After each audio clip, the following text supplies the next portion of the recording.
నమస్తే. నేను మీ మాధురి. ఈరోజు మనతో పాటు స్టూడియోలో ఉన్నారు మూర్తి గారు, life coach. Hello sir. Hello.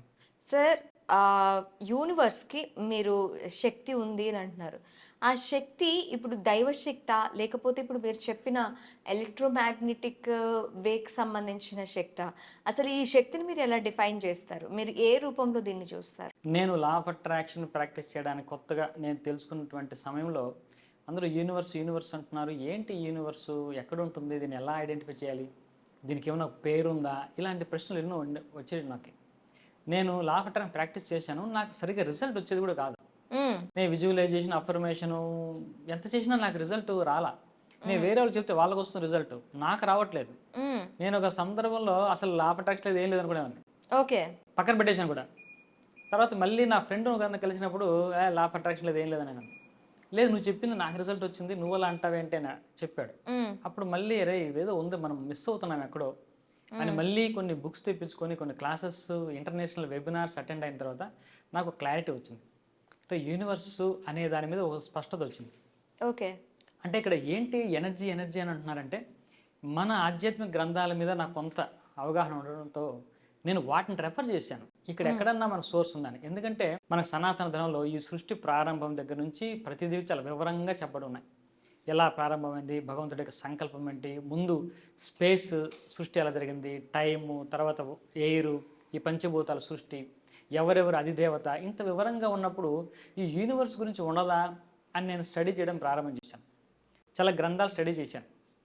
మొదట ఈ విష్ణువే మనం ఈ యూనివర్స్గా మనం భావిస్తున్నామేమో అని సందేహంతో మొత్తం విష్ణు సహస్రనామాలు మొత్తం కూడా స్టడీ చేశాను. విష్ణు పురాణం కూడా స్టడీ చేశాను. విష్ణు లక్షణాలన్నీ స్పష్టంగా కనబడుతున్నాయి. కానీ ఇంకా కరెక్ట్గా మనకి దేవి భాగవతంలో నాకు ఇంకొంత క్లారిటీ వచ్చింది. ఆధ్యాత్మికంగా చూసినట్టయితే విష్ణువుకి శక్తికి తేడా లేదు, విష్ణువే అమ్మవారు. ఇది కూడా మనం చెప్తున్నారు. శివశక్తి అంటే శివ విష్ణువులే. అంటే మన పురుష రూపంలో చూస్తే విష్ణువు, స్త్రీ రూపంలో అమ్మవారు. కాకపోతే దేవి భాగవతంలో స్పష్టంగా చెప్పడుంది.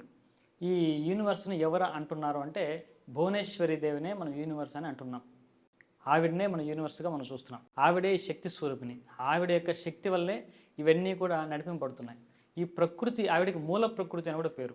ఈ ప్రకృతిలో జరిగేటటువంటి సృష్టి, స్థితి, లయములు ఆ యొక్క తల్లి వల్ల నడుస్తున్నాయని కనిపెట్టడం జరిగింది. ఆ తర్వాత ఈవిడ్ని ప్రసన్నం చేసుకోవడం ఎలాగా, మనకేమైనా మార్గం ఉందా అని కూడా ఫర్దర్ స్టడీ చేశాను. ఫర్దర్ స్టడీ చేస్తే ఈ భువనేశ్వరి దేవి గురించి ఒక అద్భుతమైనటువంటి మంత్రం కూడా మనకు దేవి భాగవతంలో కనపడింది.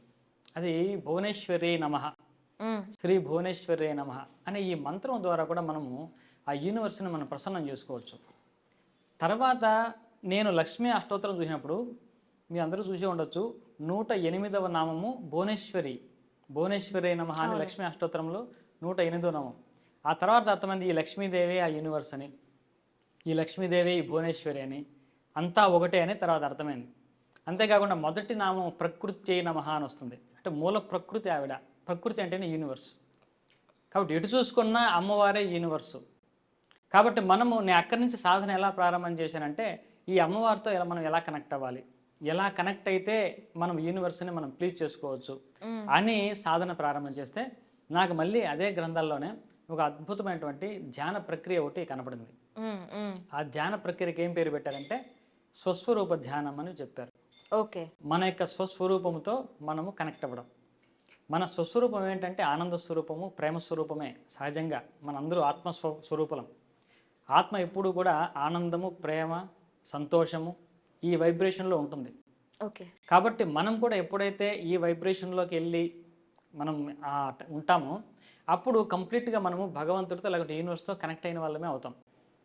కనెక్ట్ అయిన తర్వాత మన విషెస్ చాలా తొందరగా ఫుల్ఫిల్ అవుతాయి. ఇంటెన్షన్ రిలీజ్ చేసే చాలు మనకు మేనిఫెస్టేషన్ ఈజీగా అవుతుంది.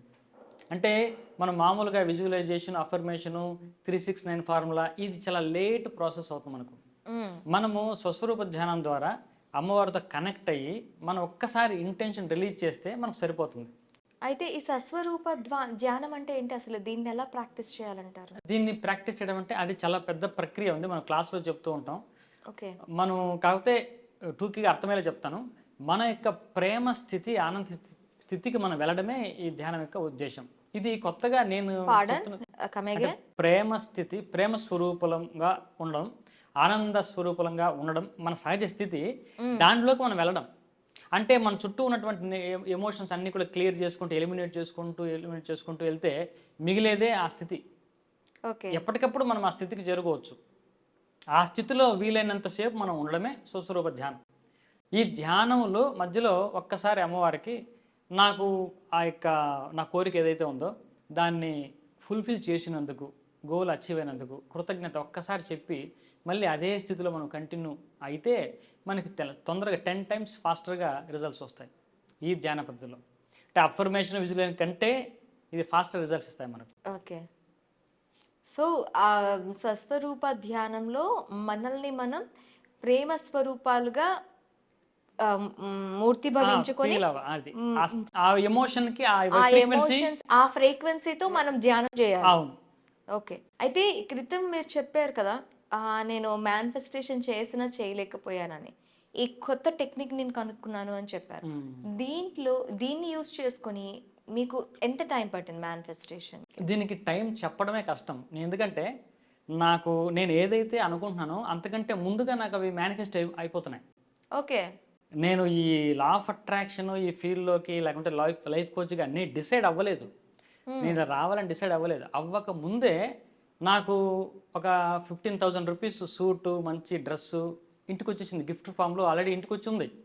నేను వద్దన్నాను, నాకు అవసరం లేదు, నాకు ఇంత పని లేదు, నేను డ్రెస్ నాకు ఎందుకు ఉపయోగపడుతుంది, తీసుకెళ్ళిపోమని చెప్పాను. వద్దు, మా అన్నయ్య తీసుకొచ్చి ఏదో గిఫ్ట్గా ఇచ్చాడు. సరే అది ఉంచాను అంతే, దానే వాళ్ళ. నేను ఈ ప్రాసెస్లోకి వచ్చిన తర్వాత నేను స్వస్వరూప ధ్యానం చేసేస్తే నాకు క్లారిటీ వచ్చింది. నేను లైఫ్ కోచ్గా డిసైడ్ అయ్యాను. ముందు వెంటనే నాకు ఒక అటైర్ కావాలనుకున్నా. మనకు ఒక అటైర్ ఉండాలి కదా లైఫ్ కోచ్గా. అవును. మనం క్లాసెస్ కండక్ట్ చేయాలంటే అనుకుంటే ఏదో కొందాం అనుకున్నాను. కొనాల్సిన అవసరం లేదు, ఆల్రెడీ నాకు వచ్చింది. ఓకే. సో ఇంటికి వచ్చింది ఆల్రెడీ. కాబట్టి నాకు ఎలా అనిపించిందంటే మనకు ఏం కావాలో అమ్మ చూసుకుంటుంది. అమ్మ వెతికి మనకి ఇస్తుంది అని నాకు అర్థమైంది. అంటే ఇక చాలామంది లా ఆఫ్ అట్రాక్షన్లో యూనివర్స్కి అర్థం కాదు, మనం స్పష్టంగా చెప్పాలి అని అంటారు కదా. అది కరెక్ట్ కాదనిపిస్తుంది నాకు. యూనివర్స్ కాదు అలా చెప్పాలి స్పెసిఫిక్గా.